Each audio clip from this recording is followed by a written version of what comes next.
আরিচাঘাটে যে ঘটনা ঘটেছে তদন্ত রিপোর্ট পেয়েছি। সেখানে ওই ড্রাইভার, যিনি একটা স্টপ বাস, থেমে থাকা বাস, তিনি কি কারণে চলতে শুরু করলো, এবং আপনি দেখবেন যে ফেরিতে উঠার পরিবেশ হয়নি, ফেরি কিন্তু ঘাটে নেই।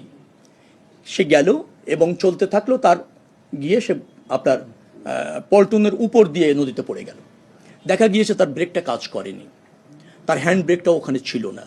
সে যেভাবে গাড়িটা চালানো শুরু করেছিল বা যেভাবে গাড়িটা চলতে শুরু করেছে সেটা একেবারেই অনাকাঙ্ক্ষিত। আর অনাকাঙ্ক্ষিত মানে ঘটনাই হলো দুর্ঘটনা।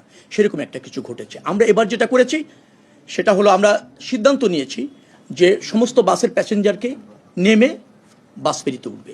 কিন্তু দেখা গেল যে অনেক অসুস্থ মানুষ থাকেন, অনেকের মালামাল থাকেন, সেটা রেখে সে নামতে চান না, বাচ্চারা থাকেন, কার্যকর করাটা একটু কঠিন, কিন্তু আমরা করছি। পাশাপাশি বাস ফেরিতে উঠার আগে আমরা একটা ব্যারিকেড তৈরি করছি। ওই ফেরি বাস নেমে খালি না হওয়া পর্যন্ত এখান থেকে কোনো গাড়ি উঠতে যেতে পারবে না, ওই ব্যারিকেড ক্রস করতে পারবে না, সেটা আমরা নিশ্চিত করেছি।